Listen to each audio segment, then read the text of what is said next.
Assalamualaikum warahmatullahi wabarakatuh. Kali ini kita akan membahas vektor pada dimensi 3. Di mana vektor pada dimensi 3 ada 3 sumbu. Di sini ada sumbu X, sumbu Y, dan sumbu Z. Selanjutnya kita akan memahami tentang vektor posisi, di mana vektor posisi sama dengan pada vektor dimensi 2. Cuma bedanya di sini ketika dia dimensi 3, ada sumbu X, sumbu Y, dan sumbu Z. Untuk poin A berada di sumbu X, poin B berada di sumbu Y, dan poin C berada di sumbu Z. Sementara vektor posisi dari O ke P itu berarti A, B, C. Untuk penulisannya kita bisa menulis dalam bentuk vektor kolom seperti ini atau dalam satuan I, J, K. Perhatikan contoh berikut untuk lebih memahami tentang vektor posisi.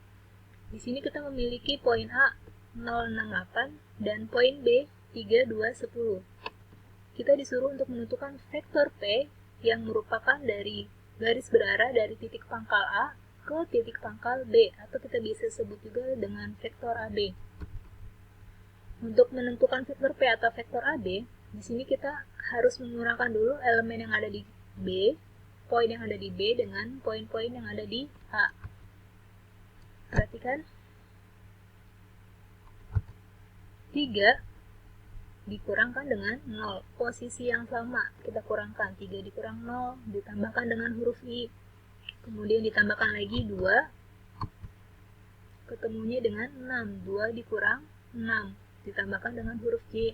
Untuk posisi yang terakhir ya 10 dikurangkan dengan 8, 10 kurang 8 ditambahkan dengan huruf K. Setelah diposisikan dalam bentuk seperti ini, kita kurangkan, kita hitung.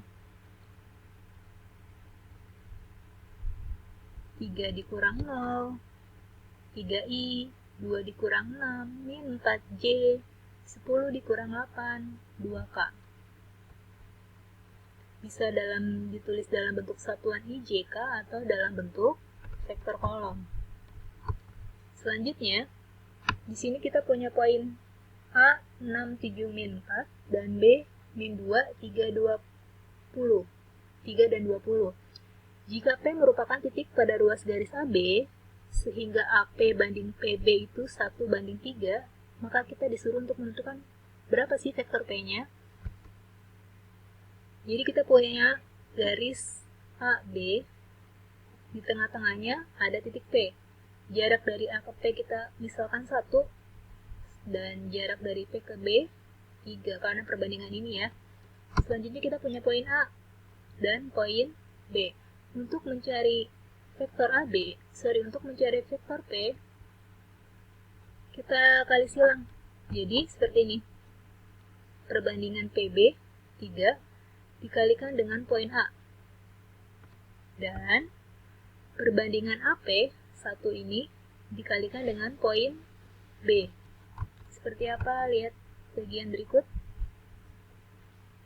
PB 3 kita kalikan dengan semua elemen yang ada di poin A. Jadi 3 dikali 6, 3 dikali 7, 3 dikali min 4. Selanjutnya, poin B kita kalikan dengan posisi AP. Jadinya 1 dikalikan dengan min 2, 3, dan 20. Dibagi dengan, jadi jarak dari A ke B 1 tambah 3 jadinya 4 ya. Lanjut. Setelah dikalikan 3 kali 6 18, 21 perkalian dari hasil 3 kali 7, 3 kali min 4 min 12 ditambah dengan 1 dikalikan ke unsur yang ada dikali B, tetap nggak berubah berarti ya. Terus 3 ditambah 1 4 tadi.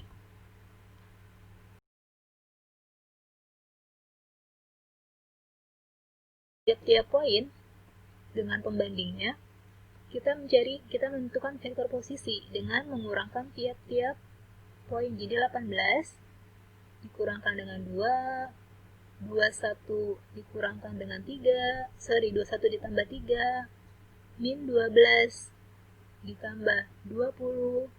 Setelah seperti ini kita hitung 18 kurang 2, 16. 21 tambah 3, 24. Min 12 tambah 28. Setelah dijumlahkan, masih ada bagi-bagian nih. Kita bagi 4. Semua elemen yang ada di sini kita bagi 4. 16 bagi 4, 4. 24 bagi 4, 6. 8 juga dibagi 4, 2. Selanjutnya, untuk modulus atau panjang vektor, di sini simbolnya seperti garis mutlak, garis lurus di antara kedua sisinya. Untuk mencari panjang vektor OP, semua elemennya kita kuadratkan, kemudian kita jumlahkan dan kita akarkan. Ketika diketahuinya dua poin A dan poin B, maka masing-masing poin kita cari dulu vektor posisinya. Sama polanya, setelah dicari vektor posisinya dikurang-kurangkan, kita kuadratkan, lalu dijumlahkan, kemudian diakarkan. Untuk lebih memahaminya, perhatikan contoh berikut.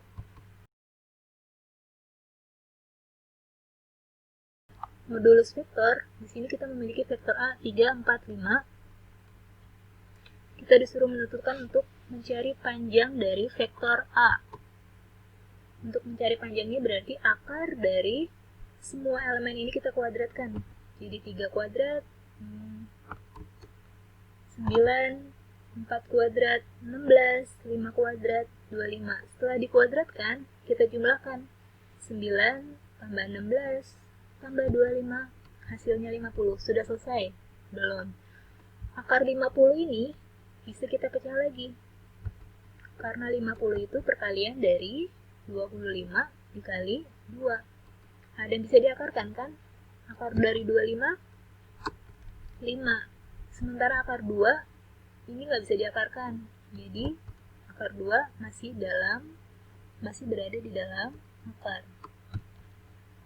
Operasi pada vektor dimensi 3 polanya sama dengan operasi pada vektor dimensi 2. Di sini kita punya 3 vektor, A, B, dan C. Soal pertama kita disuruh untuk menentukan jumlah dari vektor A dan vektor B. Untuk menjumlahkan, kita jumlahkan dengan posisi yang seletak. Jadi 2 ditambah dengan 1, 2 tambah 1, 3. Selanjutnya, 5 ditambah min 6. 5 plus ketemu min nih. 5 kurang 6, min 1. Selanjutnya, min 3 ditambah dengan 8. Hasilnya 5.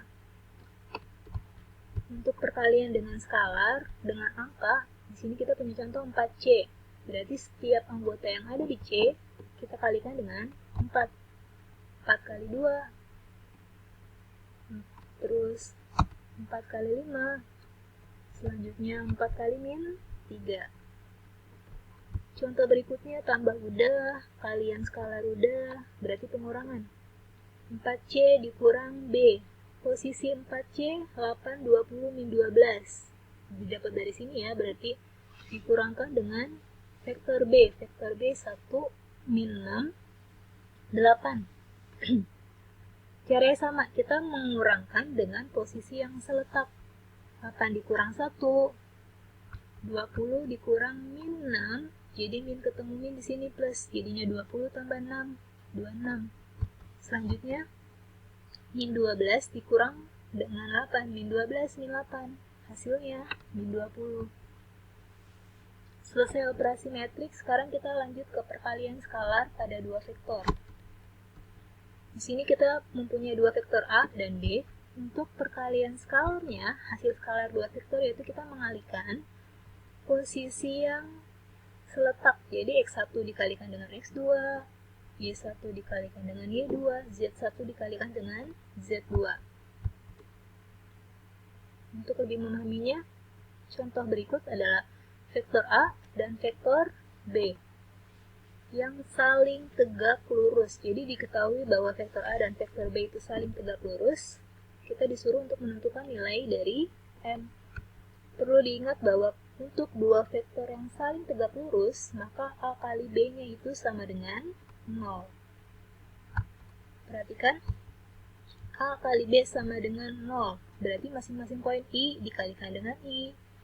J dikalikan dengan J, K juga dikalikan dengan K. Berarti kan 10 dikalikan dengan 6. Terus 4 dikalikan dengan min 3.